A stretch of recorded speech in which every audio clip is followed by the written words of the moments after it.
Hi, this is Dan recording in post. Just want to note, Devon's audio gets a little glitchy over the course of this episode. There were at points where audio had to be cut out because his microphone was picking up our audio and echoing. Hopefully most of that should be cut down. Sorry about that. Hope you enjoy the episode.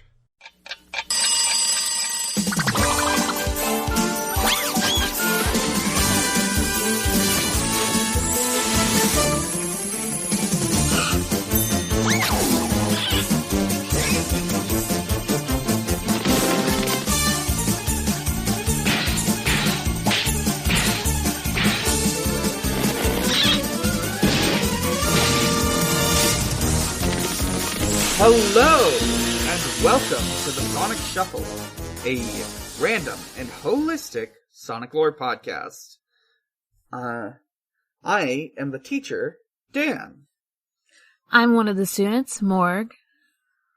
I'm the other student, Devon. And this week we talked about, some episodes of Adventures of Sonic the Hedgehog. I have decided to just skip over any episodes that don't look interesting, and have decided to dive right into whatever looked the most interesting.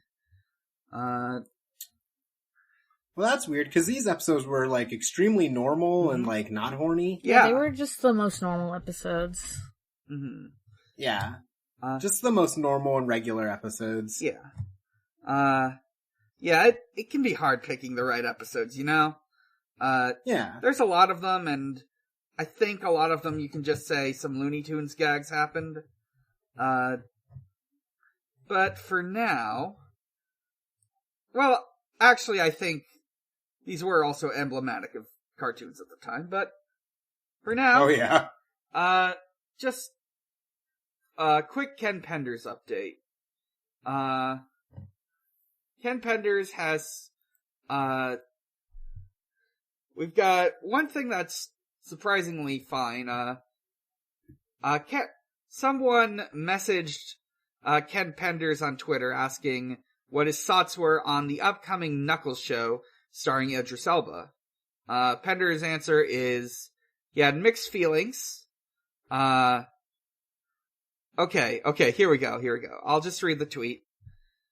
I have mixed feelings. If I'm contacted about it for whatever reason, and I highly doubt that will happen, it would be nice to see what I created play a part. On the other hand, Hollywood is gonna do what they're gonna do. Alright. Huh.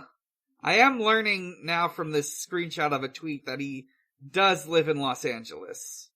Okay. Alright. I'm gonna go out on a limb and guess Burbank, because Burbank's a big animation area. He has also, let me just check if I believe he is still in the process of rolling out his NFTs. He has, posted a Scourge NFT. He has changed the design slightly, noting, I'm changing the tattoo on Scourge's chest, as it's not mean and nasty as it should be. Okay. Just to note, the markings on Scourge's chest are not tattoos. They're right? Yeah, they're scars put on him by Knuckles' dad in a fight. Oh my god, dude! My fucking god! First of all, scars can be mean and nasty or whatever the fuck. I don't know what that means. I think he just doesn't know it's a scar, not a tattoo. Didn't he make it? Isn't the whole thing... He didn't write, when Scourge became Scourge proper and not just, Sonic but in glasses and a leather jacket who's mean. As he should have stayed. One of the things that happens in his, character redesign moment, or when he got his character redesigned, it was after he stopped writing Evil Sonic. So he probably didn't read those comics. Jesus Christ. Here's my redesign of Zuko from Avatar: Last Airbender.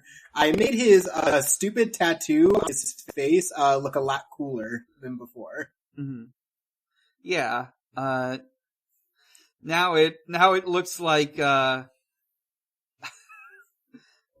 it looks like a proper flame symbol. Yeah, now it's just a QR code to my NFTs. Mm-hmm. So what else? Other than that, I don't think there's anything else to report on. I made the horrible mistake of looking at the image on his Twitter, and I scrolled a little bit up, and I'm staring at the worst image of all time. Yes, his Twitter header, which is a promotional image for the Lara Sue Chronicles. Oh, that's not what I was talking about. I'm talking about tweet being, here's Dr. Zephyr in a scene from The Storm, the story that bridges M25YL in the Lara Sue Chronicles. This image is staring into the eyes of a horror. Let me look at this real quick. Oh, I see. Yeah. Uh-huh. That's interesting. I see that he's included what appears to be a monitor with a human skeleton on it. Yeah, just a picture of a human skeleton. Yeah. I see he's included the evil virus from Osmosis Jones in a weird laying down position. Yeah. Now Thrax gets surgery done on him. Now this is how Thrax can still win. Mm-hmm. Thrax. I gotta say, it's quite an image. I'm not super familiar with what he wants out of the Lara Sue Chronicles, but it is striking that he is trying to connect it with his old comics. M25YL is the name of the future story arc he wrote in the comics. So here's 25 years later. So here's the question for that one then.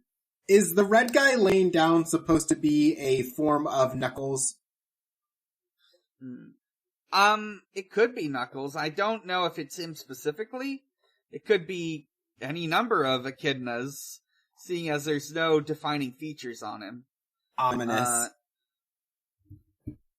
Other than that, I think that's all the news we have. Another issue of IDW came out. I haven't read it yet. Okay.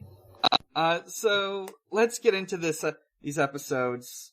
I forgot to open my notes before we did this. Hang on. Okay. So the first episode we're talking about is episode 38, Sonic the Matchmaker. God. Sonic's not the matchmaker. But I guess, for one of the I guess. Fine. Hey, guys, this is gonna sound really bad, but do you think Robotnik's a misogynist? I think he is. That's fucked up. I think he might be a little. Should we? Yeah. Do we have to cancel Robotnik? Fuck. Y'all, I just learned about this fucked up thing called misogyny. Fuck. Yeah. Fuck. I guess we gotta cancel Robotnik. God damn it. God damn it. You can't keep getting away with this. Every Robotnik is a conscious Robotnik. That's not what I was gonna say, but that is what came out of my mouth, and I'm gonna stick with it. I was gonna say every Robotnik is their own form of shitty, and this one's fun, and is a goofy misogynist instead of just, like, evil, maniacal man. Yeah. Yeah. We'll get more into it later, but, just real quick, we open with some, Looney Tunes hijinks. As always. Scratch and Grounder set up a stick of dynamite disguised as a chili dog, and Sonic takes it, runs away, brings it to Robotnik while disguised as a delivery boy, and it blows up in his face. Sonic's like, hey, you're two henchmen called Uber Eats, and here it is. Mm-hmm. And Robotnik hates that. Robotnik hates the idea of Uber Eats.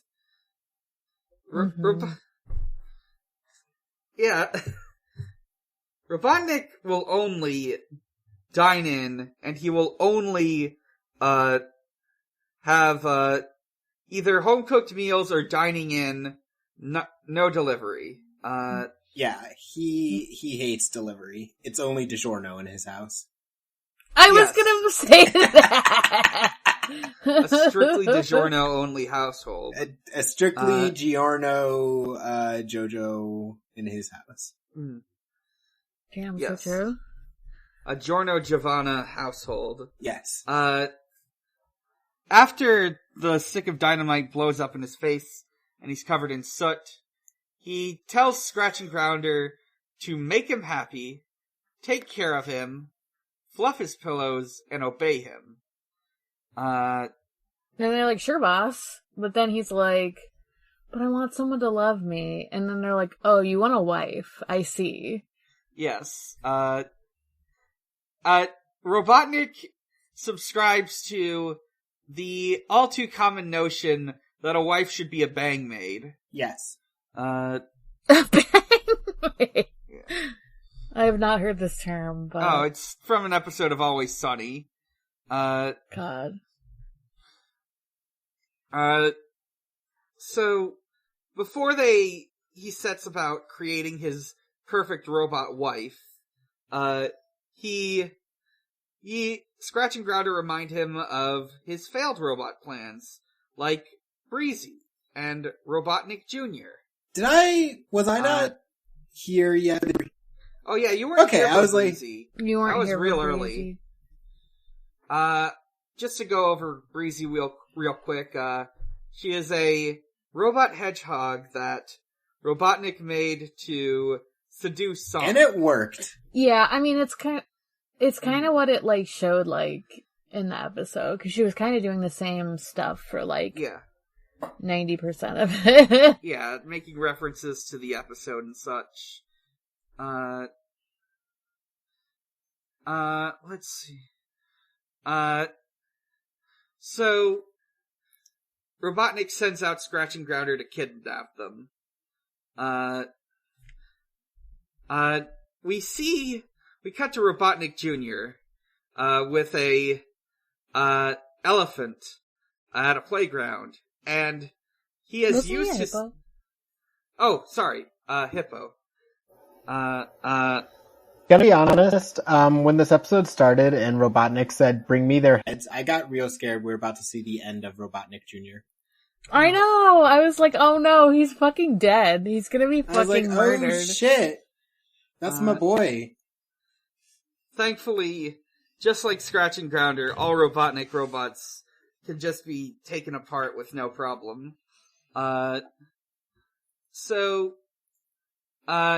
Junior's using his spray paint to repaint the playground, proving that he is good. I'm like, bitch, spray painting is an art. He could have been doing some cool fucking graffiti art. Yeah, he also just got done spray painting the seesaw, and the hippo was like, hey, don't graffiti. And he's like, no, I'm just repainting. And now it's dry. And I'm like, no, it's not. No, it's not. You just spray painted that. Yeah, he should have had a red splotch on his ass the whole episode, but he did not. That would be really funny. I'm surprised they didn't do that. He sat on one end of the seesaw, and Scratch and Grounder came by in their, like, kidnapping van, and they like put... What the hell did they put on the other side of the seesaw before the hippo? It was like a bag of cement. Yeah, they gave it a weird name, but it's just a bag of cement. They drop it on the other side of the seesaw.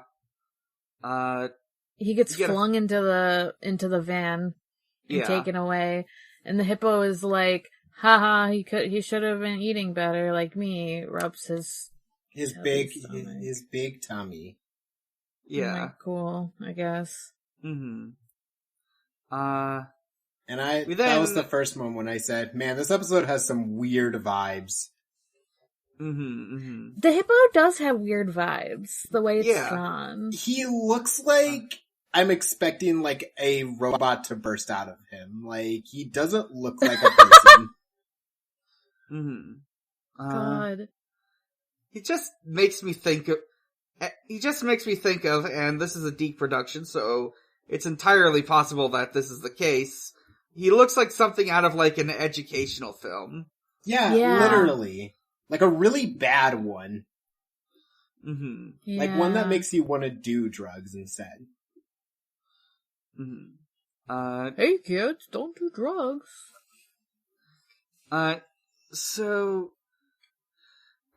Next, we see Breezie.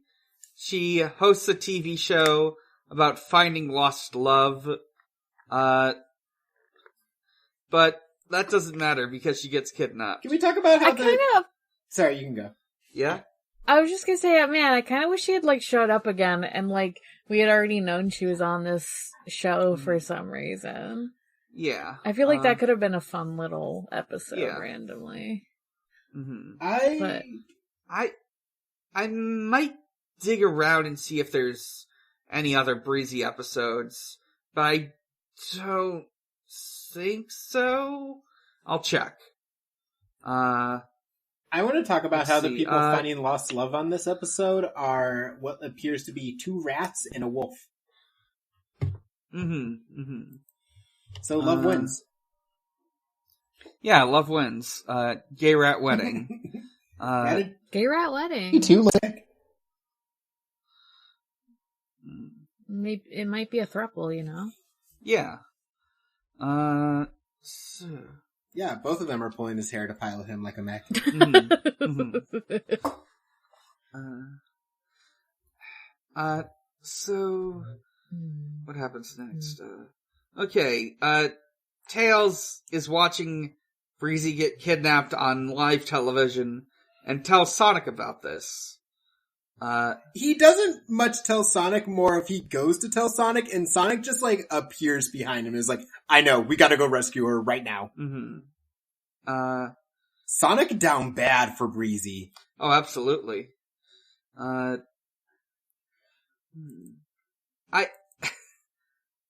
Sorry, I was just thinking about, I'll get to it later. There'll be an ask where I can talk about it.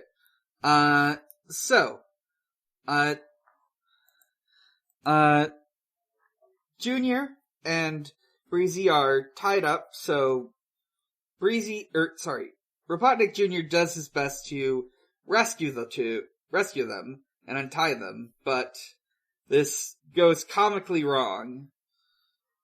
He just ties them both together, cause like originally it was just Breezie that was tied up, cause he was just kind of kidnapped and like being flung into the van, but they just ended up like being in funny poses and being more tied together, and then Sonic busts in and is like, do y'all need help?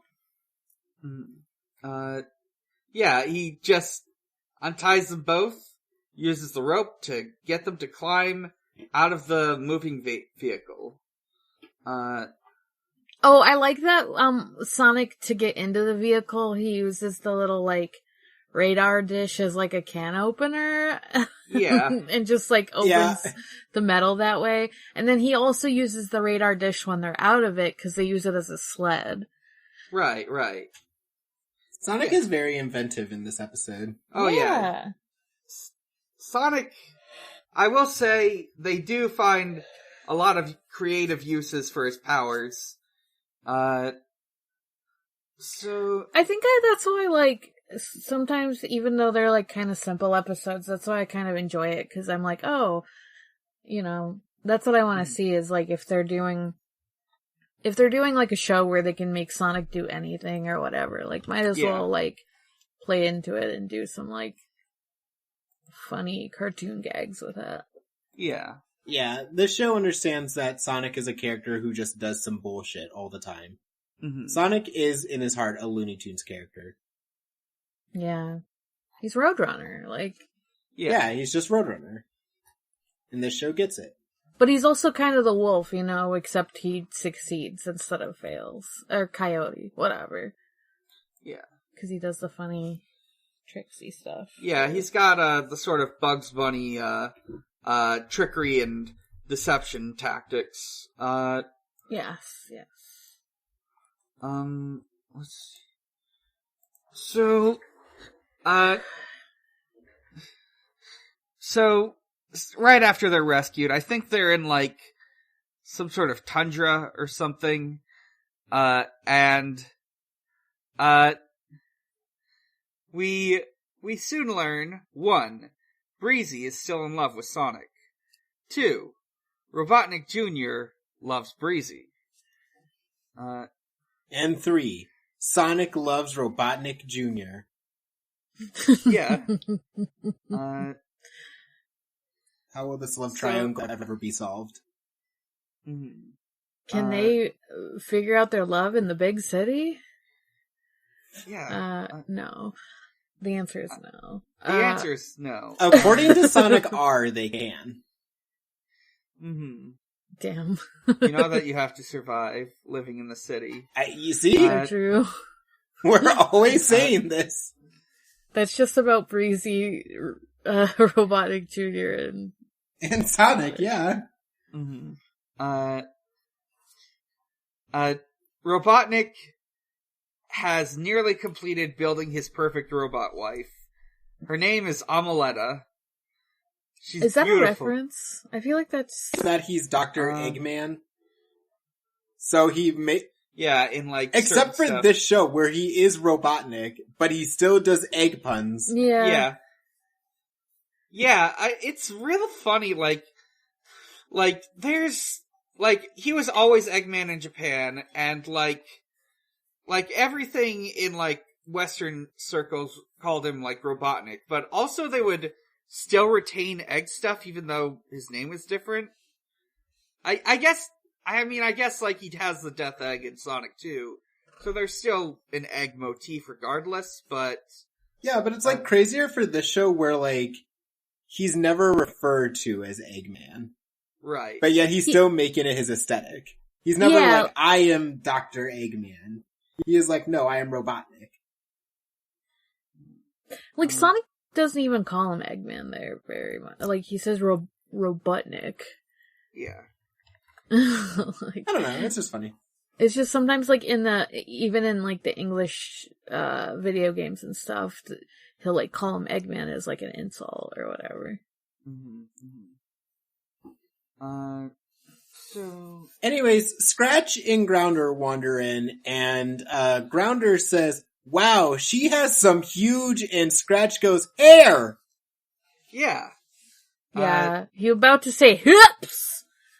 Cause you got those fucking Jetson Mama hips. I was gonna say that she got them, those double D baps. Mm-hmm. I thought it was more the hip. Yeah, you're right. Both.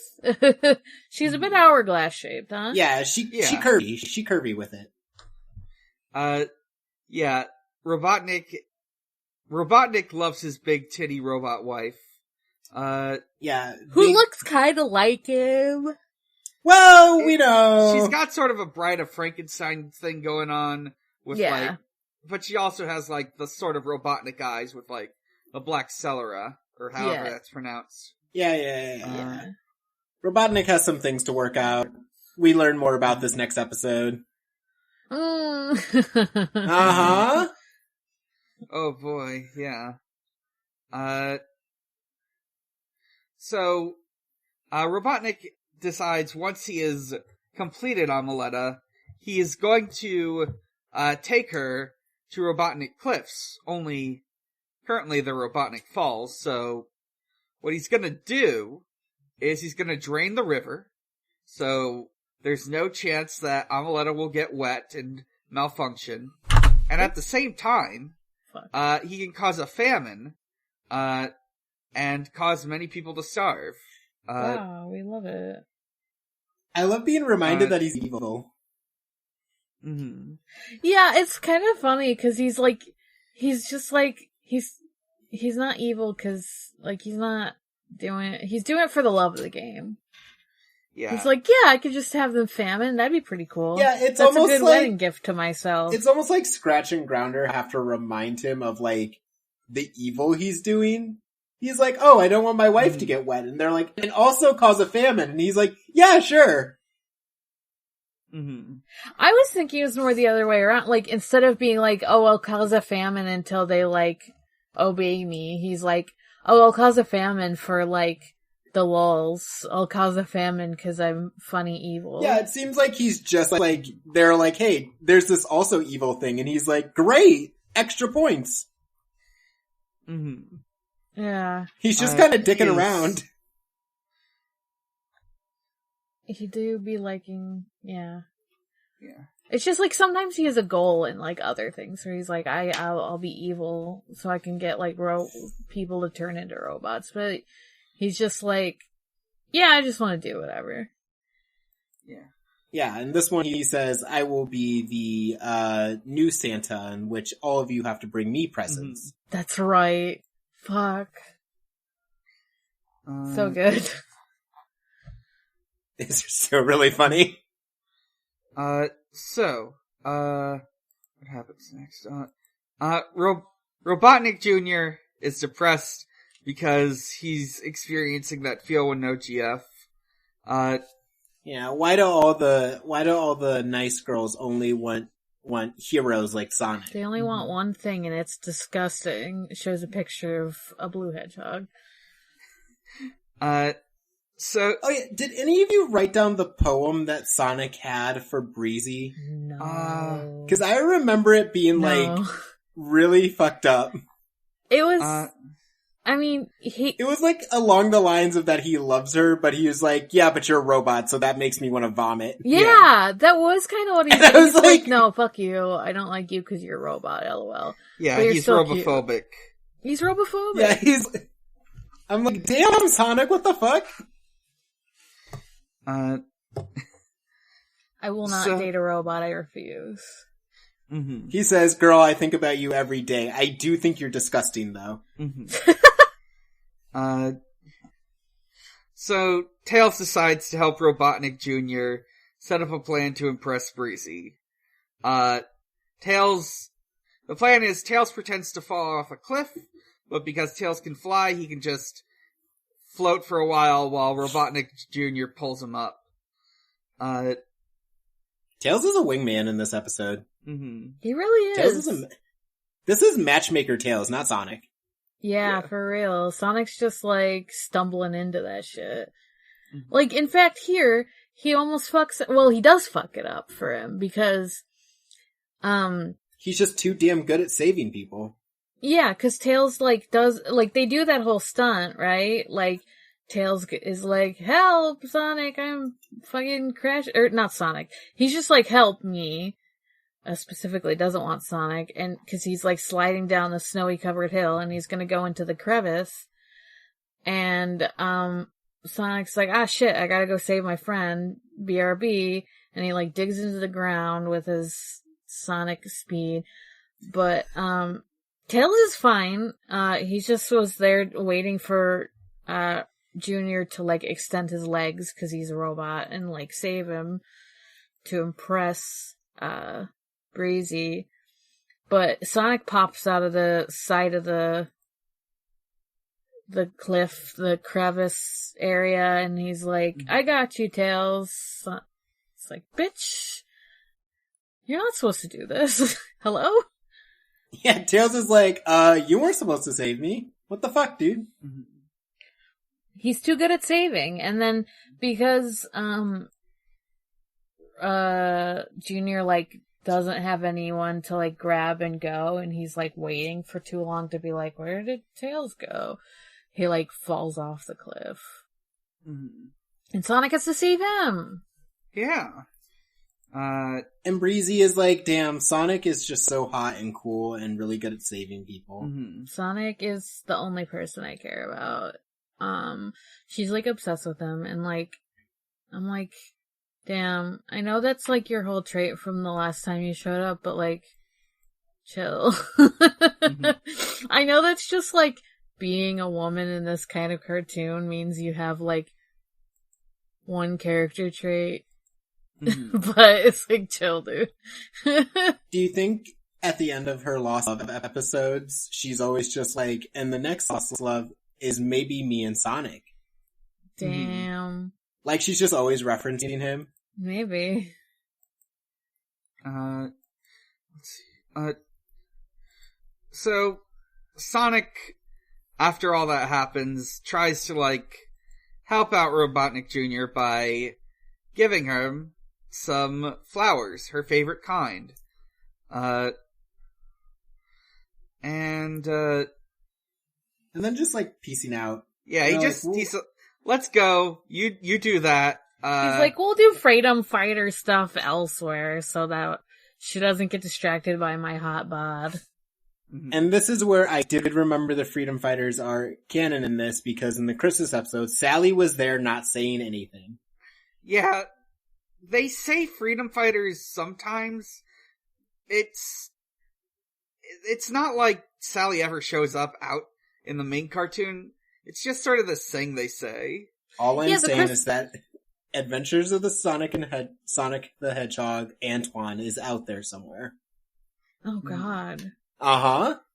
He's out there. He's out there. He's even more gratuitously French.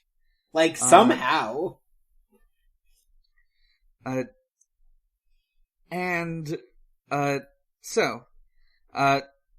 Junior gives Breezie the flowers, but she doesn't care. Or she sees through it because only Sonic is able to get those things because they are in a deadly jungle. I think that's what she wanted him to get in the Yeah. Yeah, they're the same flowers from, like, the Breezie episode. Scratch and Grounder come up with a plan to capture them. They're going to use this big portable furnace to melt all the snow in the tundra and wipe Junior and Breezie away in a tidal wave. It's like, this is very elaborate.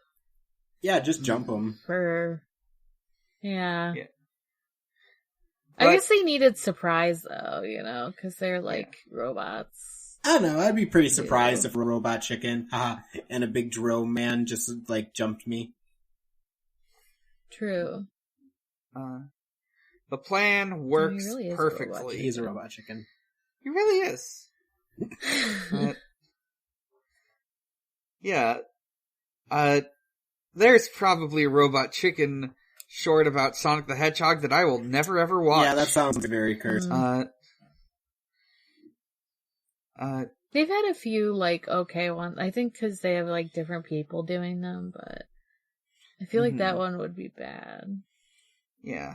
Like, real bad. So, the plan works perfectly. Breezie and Junior are captured.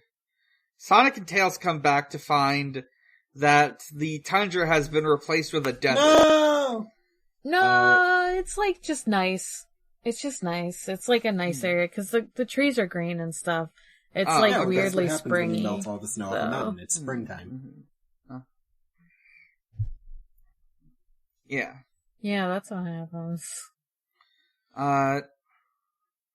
So, now that Robotnik has gotten Breezie and Junior, Sonic and Tails go to rescue them, and Robotnik takes them apart, and they're just sort of heads on a table, and he's, like, picking through the insides to see what's damaged. As it turns out, it's the evil chip.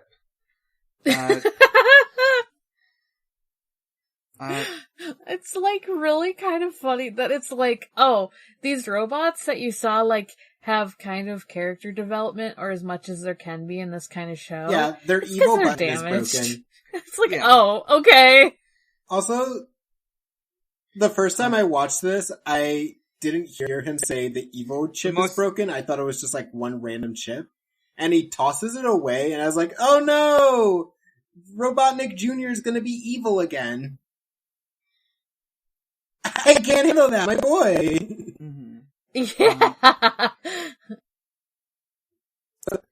I thought he might do some, like, evil stuff, because he was like, I want her so bad, but no, it doesn't ever go to that point. That's the one saving grace, is that, even though it's, like, a very horny episode, it never gets into, like, I'm evil now, and I love you, and I'll kidnap you, and stuff.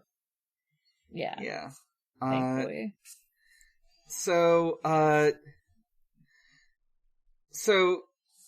After he deals with that, he has their parts dumped behind the lair.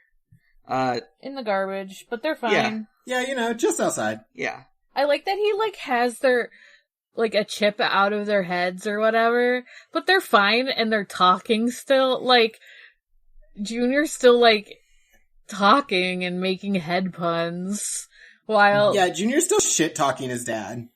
Yeah, like, they both make, like, head puns a bunch, and even Sonic does when they're, like, Sonic and Tails walk by and are like, oh, we gotta save him and see what's wrong. But we gotta, like, keep our heads about us or something. And then Junior and Breezie are like, easier said than done, we're in the fucking garbage without our heads. Please help us. Mm-hmm. So, they... Sonic and Tails put them back together, and while they're doing that, Robotnik flies off to the Robotnik Falls to enact his evil plan. Sonic goes after him. And Junior also sets off in order to save the day and impress Breezie. Breezie, at this point, Tails just tells Breezie that Junior has a crush on him, and she sort of comes around on him. Yeah, Breezie's like, oh, really? Well, damn. Now he's kind of hot. Yeah. Damn, he likes me? That's kind of hot. She's like, I love when people pay attention to me. I mean, honestly, though, I've definitely had a moment where someone's like, oh, I have a crush on you, and I'm like, huh, maybe I like you too. Like, it's like, you know what? Let's try it. You know? And then it worked out for like a little bit at least. But like, sometimes you have to be like, huh, yeah. It's like, hey, me too, I guess? Hey, you're hot, actually. Oh, you like me? I like me too. Let's date. I like me too. We have so much in common. Wow. So true.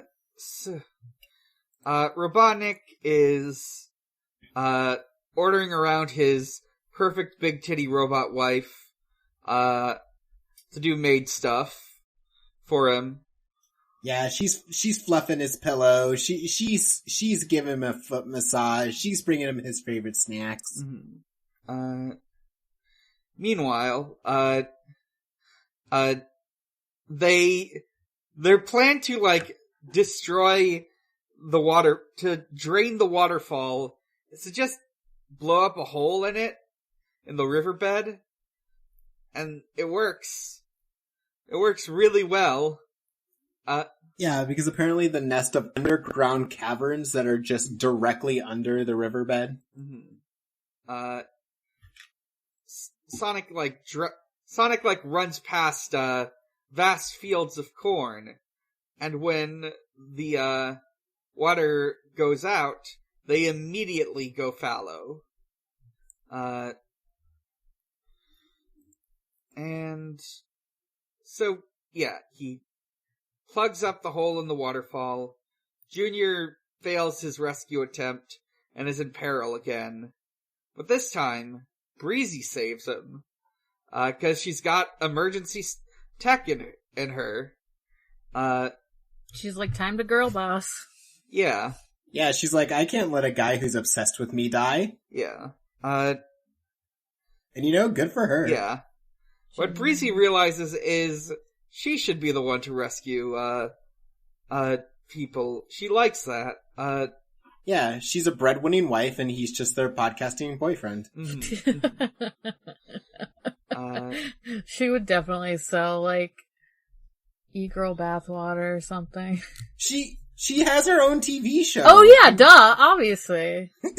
Obviously she definitely, like, has some, she sells some products, some bathwaters. Oh, definitely. It's just motor oil. Yeah, it's just oil.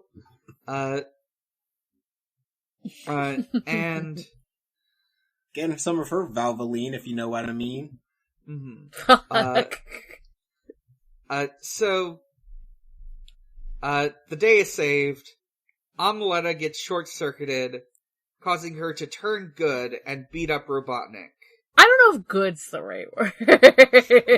Yeah, mostly just mad. She just turns mad. She just becomes a feminist. Yeah.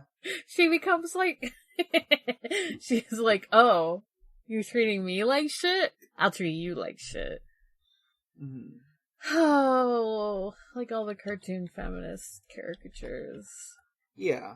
Yeah. No, that's what feminism is when you don't like men. So true. Feminism is when you are mean to men. So true. We end on a Sonic Says, where Sonic tells us that you should play safe on the playground. Don't hurt your friends. True. Yep. Yep. And that ends the episode. And we move on to episode 40, Zoobotnik. Now, you see, I thought the first episode was horny. Mm-hmm. And I see that they were holding back. Yeah. This episode got some things to work out.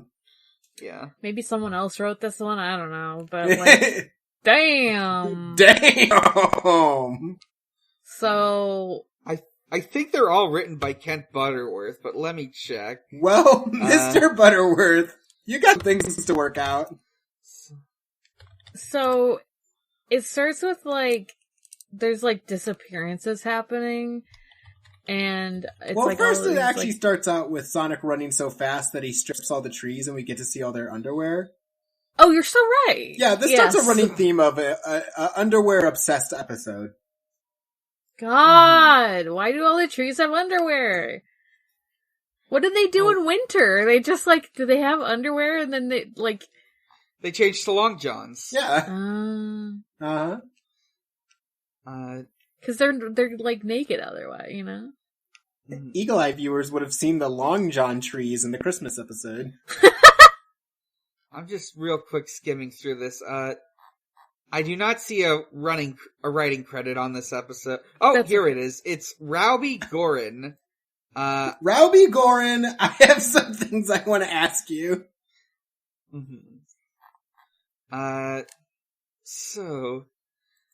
This opening bit felt really weird. It's like a bunch of people are just disappearing on the spot. Someone giving a newspaper report on the missing appearance, the disappearances disappears the moment they're off screen. Yeah, and Sonic is like, if Sonic at first is saying some shit like, oh, they just want to sell newspapers. It's media circle. He's telling tales. Don't listen to the MSM, except it gets like that newspaper guy gets kidnapped, and he's like, oh, maybe there is kidnappings happening. Okay. As it turns out, Rowby Gorin has wrote 4 episodes. Huh. two of them we have already talked about. The third is this one, and the fourth is one we'll probably talk about in the future. What are the other two? So the first two are Two Tall Tales, when Tails gets big. Interesting! Interesting! The next one is Boogie Mania, where, they turned dream stuff into reality. I don't really remember that one. I'm sensing a pattern. There was clowns in it, wasn't there? Interesting. There was there's a junk food monster. Tails is able to dream up a nightmare monster by eating junk food. Oh, yeah. And the next one, which I'll check to be sure, but if we might talk about this one next episode, I gotta make sure. But the next one is Super Robotnik, where Robotnik gets superpowers. Neat. Yeah. So I'm sensing a pattern here. Are you? Yeah. He likes when characters have really cool superpowers and are very strong. Yes, that is true. So, where the fuck? Oh yeah.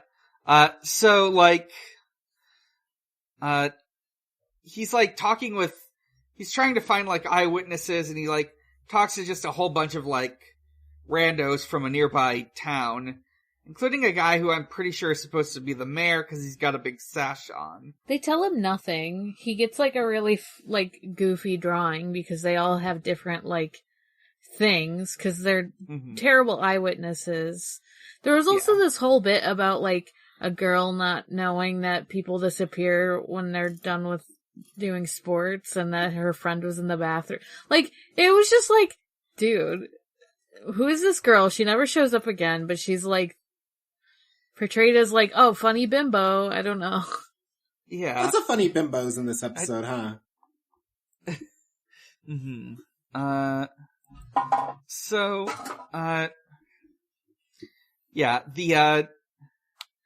all of the people Sonic was talking to disappear, leaving behind various articles of clothing, including a pair of underwear. And then Tails is gone too. Yeah, we see later that this lady who keeps spoilers for the episode, the lady who keeps stealing these guys likes to set up elaborate traps to get them. Is she just setting traps up real quick while Sonic's back is turned? Yeah. I imagine. I think that's the thing, is that she's just so efficient. We then see another guy get kidnapped by the hunter. This one is really funny because he's just man, I think something real bad about to happen to me any second now. As it turns out, the mysterious kidnapper is a sexy lady, and she takes him to a spaceship. Which is basically just a flying banana. Yeah.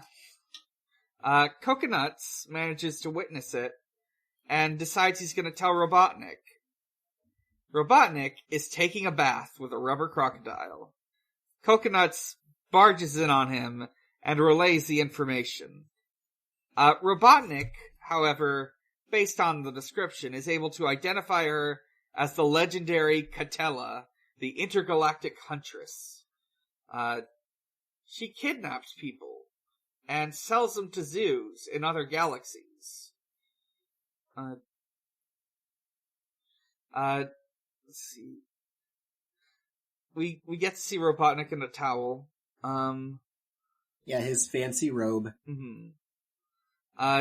Sonic gives a press conference, announcing that he will save everyone.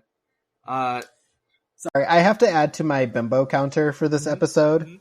There is a press conference lady who is talking, and Sonic runs by, and the animation extends her cleavage, gives her frizzy hair, and puts the microphone directly in her mouth with an O face.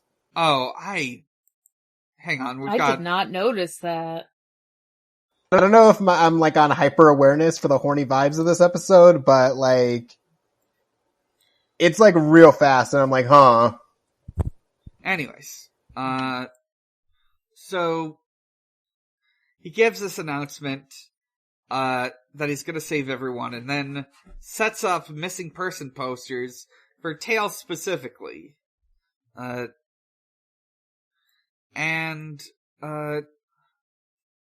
He then goes and starts talking to humans, who appear to be various types of stereotypes.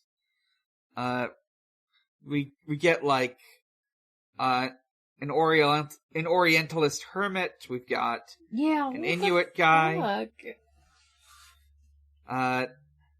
We've got this jungle guy, though he's just sort of a Tarzan sort of dude.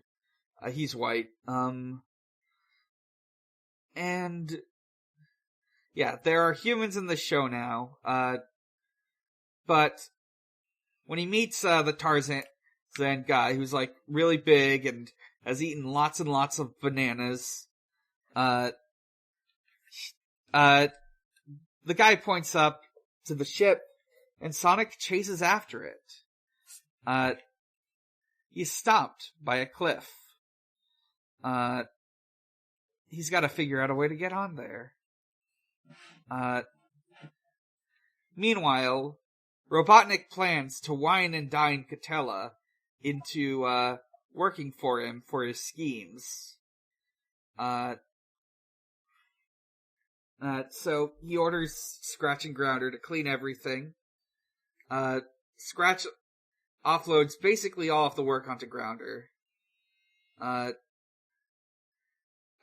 some point, like, Cuckonuts spots her and, like, gets stuck to the ship and then falls somewhere. I think this is the last time we see him in this episode. No. Yeah, I think you're right. We get a fun gag where, like, where we hear Catella about to show up. It's playing, like, classical music. And we find she's just carrying a record player with her, playing it. This keeps coming up, too. Like, her record player comes up later, too, when they're, like, dancing. I guess that's a different one, but, like, she loves her music. She bashes down the door, pulls the doorbell, which says bong. We get a great ass shot. She crushes Scratch and Grounder under a welcome mat and wipes her sexy legs and feet on the welcome mat, I think. They, like, repeat this animation. They want to be stepped on. Yeah. They want to be stepped on so bad. They want it so bad. She fucking treats them all. I mean, so does Robotnik. But she's just like, you all are bad. You guys suck. I'm gonna fucking... I don't know you, but I'm still gonna be rude to you. Like, she's like, I'm a bad bitch. She sees Robotnik and turns into a heart. Showing... Well, her body transforms into the shape of a heart as she tells him she is madly in love with him at first sight. Can we also... I think this heart shape is so weird, and I was like, why could she be like this the whole time? This heart shape is so funny. I feel like it'd be like, yeah. Also, I think the shot we get to introduce Eggman when she looks at him is a, like, up camera shot of him sitting in his throne wide-legged, and I'm just like, Yeah,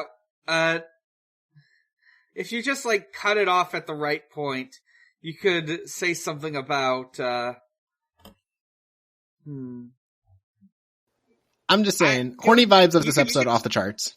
It would be great if someone could just, like, take a screenshot of this and crop it so that it only shows the upper half of his body. Right? Catella is, like, confessing her love to Robotnik and, like, grabbing him and knocking him around and beating him up while she's doing it. She loves beating him up! She beats everyone up! She strangles him between her thighs and starts... Part of the thing is she says, like, I'm in love with you, you have to be with me, if you're not with me, I'm going to fucking kill you. That is what she said. We love to see a girl boss stay winning.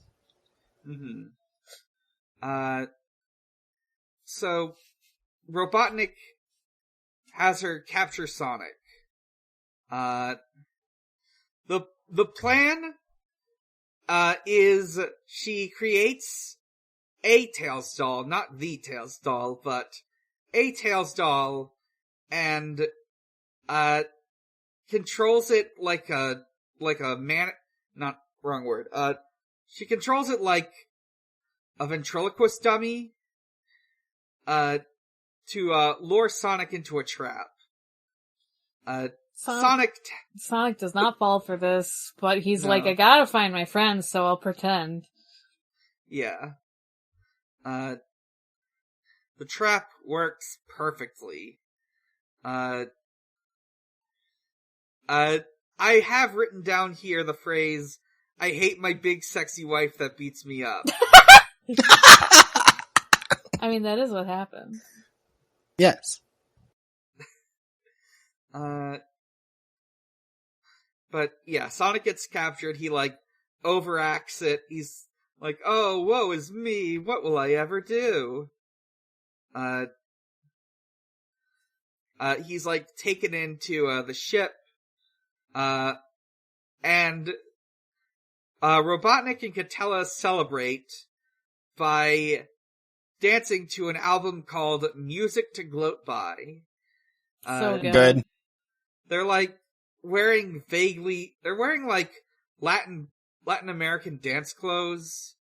I don't remember which specific culture this is. I'm going to go out on a limb and guess it's Mexican. But yeah, Catella tells Robotnik to marry her. And Sonic hears this, and he gets little devil horns. Yeah, Sonic loves to hear this. Devil horns. I love the little devil horns. So, now that Sonic's in jail, he's like, he meets up with all the other prisoners, including Tails, and the people from the start of the episode.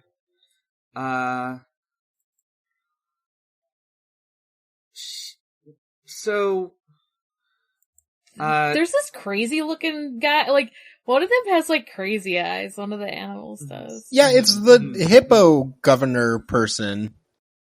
Yeah. Different hippo than in the last episode. Yeah, it's assumed that he just kind of went mad while he was in here. Yeah. Talks about how they only consume bread and water. But today, they're getting water and bread. Sonic rescues them with the power of cartoon logic. He drills a hole in the floor, and everyone is able to climb into it and escape. Here's the thing about this, though. Later, they get out of the ship, and it's revealed that the ship is floating, like, high in the sky. Yeah. So, do these guys all just, like, plummet? I don't think so. I think it's like one of those weird cartoon holes that you can just pick up and throw around.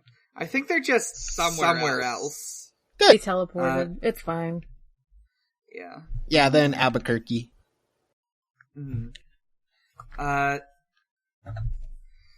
So, Robotnik is living the fantasy of every Woman Loving Woman circa 2015. True. He's got a big, strong wife who's going to crush his head between her thighs. He just got done watching every season of Xena Warrior Princess, and he is living the life right now. They're going to get married right now. So, Sonic disguises himself as a justice of the peace. He gets Tails to play the organ menacingly. Yeah, Tails looks so evil here. I love it. Yeah. He gets Scratch and Grounder to be the best man and the maid of honor. And he starts reading off, the sort of like officiated wedding terms and whatnot. And while he's doing this, like, his shadow is like laughing and like having a good time. And it gets to the point where, he says, "Now if anyone should object, speak now or forever hold their peace." And who else would object but Mama Robotnik? I want to say, before this, he says, Ganella, do you take Robotnik as your husband? And she says, I do. And then she says, Robotnik, do you take Ganella? And Ganella's just like, he does, as she is still just strangling him in her thighs.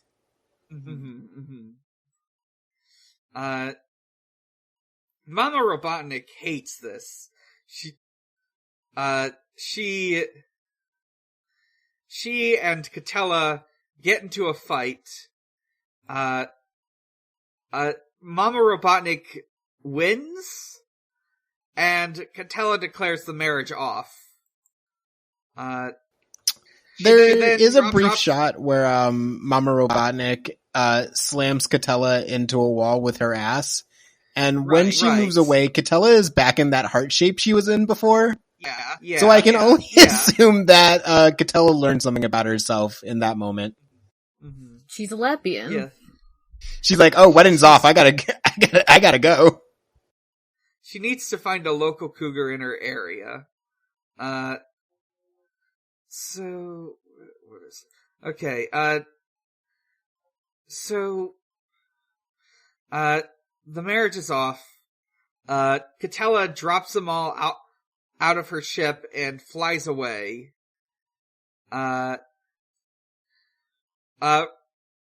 Robotnik desperately tries to save face by saying that he had no choice. He didn't mean to upset her. It's the truth. And when Mama Robotnik hears truth, she gets mad. She would never raise an evil son to do something as noble as tell the truth. And then she starts spanking him. And then she just gives him a spanking.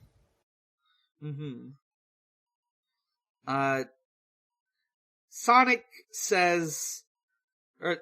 and Tails watch this happen. Sonic and Tails watch Catella fly off and harass a planet. And he thinks, damn, I'm gonna miss how miserable Catella made Robotnik. But hey, maybe I can outdo her tomorrow. Stay tuned, listeners. And they run off past a sign that says "Stay tuned." Sonic says, "Don't touch wild animals."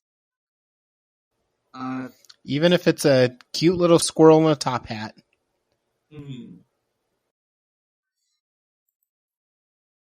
So, that's the end of the episodes for this week.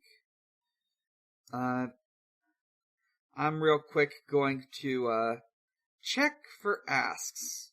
If you want to send in a question, you can either respond to one of our Twitter posts on @ShuffleSonic, or you can respond in the Ask Zone channel on our Discord. No questions on Twitter. We got a couple of questions on Discord. I'm just gonna read them off right now. our first question from James the Cat Girl. Smash or pass? Breezie.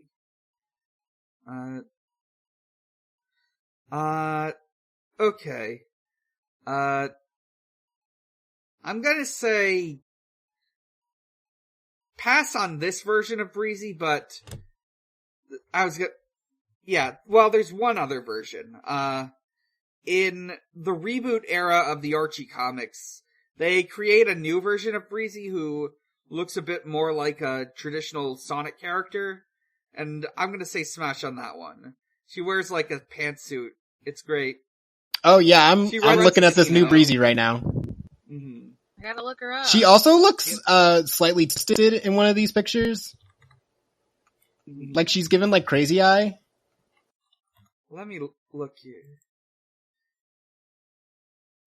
She shows up in an arc in the reboot era of like Archie comics. Yeah. Yeah, I'm gonna smash on this, the Adventures of Sonic the Hedgehog incarnation of Breezie, because she's too horny. Comics Breezie just feels like a mean lady, and I'm like, great. Mm-hmm. Damn, I do like a mean lady. This Breezie needs to come to the IDW comics so she can bully Dr. Starline specifically. Yes. Oh, hell yeah.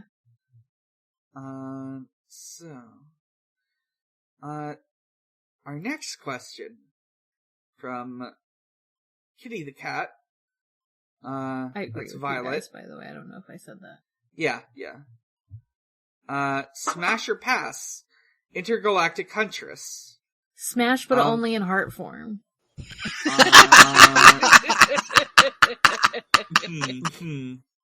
I'm gonna have to agree with that one, yes. Yeah. Hard smash. God. Sidmon asks, what would a Robotnik / Kraven the Hunter team up look like? I think that's a Spider-Man villain. It's a Spider-Man villain. He tries to hunt down metahumans and superheroes and stuff. Yeah, isn't his whole bit that he was an animal hunter, and then one day he thought Spider-Man was an actual Spider-Man, and it was just I'm gonna catch that. I think so. Fantastic. I once read a Rocket Raccoon comic where he was hunting down Rocket Raccoon. That makes he sense. just goes to space? No. Rocket Raccoon went to Earth. Oh, okay. I was Kraven the Hunter is build me a rocket right now. Mm-hmm. There's a bit in that comic where he chases him down in a cargo ship.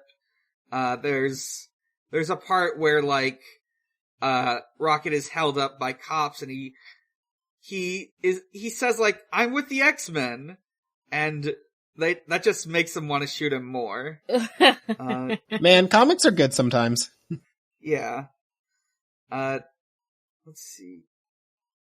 As for what their team up would be like, it would be the exact same with Kraven wanting to marry Dr. Eggman for being so evil. Yeah. So true. Absolutely. So true. Perfect. Let's see. And our last question, also from Sidmon, Jasmine. Why would you set up, why? Who would you set up Grounder, Scratch, and Checkers up with? I assume she means Cuckonuts. And obviously the answer is each other. Yeah, are Scratch and Grounder not already married to each other? Yeah, that's what I was going to say. Married. Aren't Scratch and Grounder kind of they're kind of together? Mm-hmm. Yeah, they're kind of an item, if you think about it. Yeah. Mm-hmm. I don't know about, I keep wanting to call him Checkers now. Holy shit. What's his name? Holy shit. Cuckonuts. Cuckonuts. I guess they could be in a. a throuple, but I don't know. I don't think Cuckonuts would be happy. Yeah, Cuckonuts feels like he needs someone committed to him. I don't think he could do that, like, poly thing right now. Yeah. But the question is, who would we team Cuckonuts up with?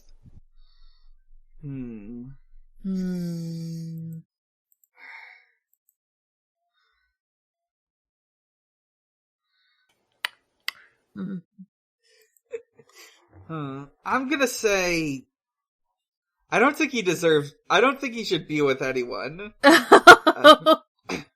Rip. Yeah, that's fair. He can be with Scourge. Yeah, sure. Now that I'm thinking about comics characters. He can be with Dr. Zephyr or whoever that was in that Ken Pender's picture that got me confused. He can be with, a character, he can be with Rough or Tumble, but not both. Yes. He can be with Rougher and Tumble, but not both, but like he is with both, but they don't know it. Oh no. The tension. Like he's not telling them, you know? Oh yeah. No. Yeah. Messy bitch. I was it's gonna be like a weird erotic visual novel where he has to choose between one or like find the secret hidden harem ending. Oh, he has to unlock the date Rough and Tumble route by choosing the dialogue options really specifically. He's not he's not into poly because he's into he's into love triangles specifically. Yeah, he's into not like good ones. What the fuck is it called? Someone was using this recently. Explain a bit. Maybe I'll figure it out. I mean, immoral non-monogamy is what I was gonna try to say, but something else, like... Yeah, you know, immoral non-monogamy. That's basically what he's into. He's really into the idea of just cheating on somebody. Yeah, he's into, cuckoldry. Oh no! Yeah! Cuckonuts loves to cuck. Oh my god. Or netto rare. Cuckonuts, yeah. Cuckonuts. They're calling him Cuckonuts. Cuckonuts. Alright. Glad we have an episode name. No! Good. And with that, we finish this episode. I am going to roll for next week.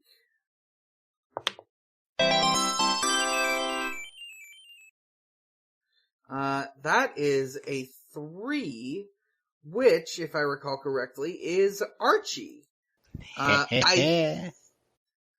have to check the reading order, but I think the next thing we're reading the next thing we're reading might be the Tales miniseries, but I'll have to check. Let's see. Until then, let's take it to plugs. I'm Dan. You can find me at a lot of places, and you can find all those places at linktr.ee/big_challenges. From there, you can, oh, sorry, I thought you said something. From there, you can, find, my Twitter at Bigger Challenge. You can find my other podcasts, which include Pod of Greed, a Yu-Gi-Oh! Podcast. We are making our way through Season 3. We recently had a special patron-only episode where we watched the first Fast and Furious movie. And coming up soon, we'll be having an episode guest starring Digimon Ghost Gaze host, Emery. Let's see, you can listen to Video Games, the Movie, the Podcast, a video game movie review podcast I do with my friend Maxie. This month's movie is the 2007 Hitman film. And if all goes according to plan, March's episode will be the Animal Crossing film. I didn't know there was one of those. Yeah, it was like... I think it only ever came out in Japan. I think there's like a fan dub or something. It was made to promote Wild World for the DS. So, let's see. You can also listen to my finished podcast, Chill Bleed, about Ill Bleed, and my inactive podcast, Stranger's Fiction, which is an actual play. And last but not least, you can visit at Xbox_holiday, where Usher celebrates holidays with Xbox. I need to check my document for what's coming in March. I don't think I've prepared enough for it. But I guess I'll say well in advance, Happy St. Patrick's Day, Xbox. True. Morg, where can we find you? You can find me at Haunting the Morg on Twitter. That's Haunting the MORG. You can also find me on my other podcasts. Departure Lounge still exists, and it is a Hunter x Hunter podcast, but it is on hiatus. My more active ones are Forward ReZero, a ReZero rewatch podcast, and Digimon Ghost Gaze, a Digimon Ghost Game podcast, both on Noise Space. Devon, where can we find you? You can find me also on a Hunter x Hunter podcast called Gone Will Hunting, and that's it. Nowhere else. Mm-hmm. Alright. And you can find us on Twitter, at ShuffleSonic. From there, and in the episode descriptions, you can find our Discord. And you can also find us on Noisepace.xyz. Noisepace.xyz is a podcast network, home to many, many shows, including ones we've already listed. You can, this week on our weekly shoutout list is County Girls Make Do. From the hosts that brought you City Girls Make Do, Alex and Steph leave Manhattan and settle into the bougie Orange County to meet more women. As far as episodes go, there are only 3 episodes.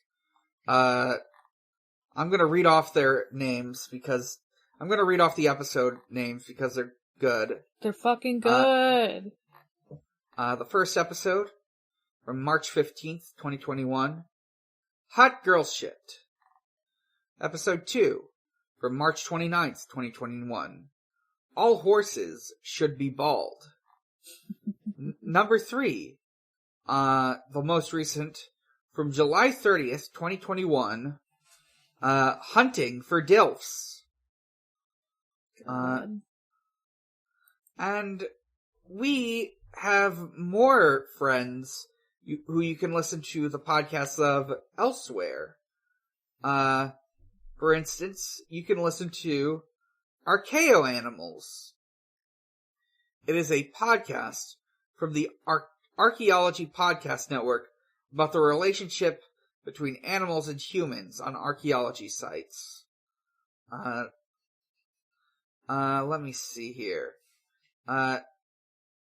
It's zoo archaeology, and features Alex Fitzpatrick and Simona Falanga. The most recent episode is episode 43, The Zoo Archaeology of Myth and Legends, Part 2, which went up earlier this month, though I think it'll be last month by the time you hear this, on February 1st, 2022.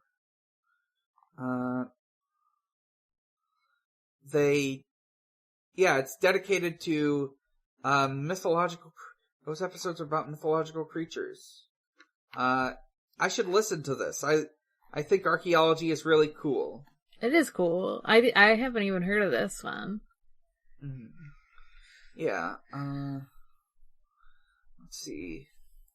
And with that, as always, Sonic is real, he is strong, and he is my friend. He is the only blue life that matters. The only one.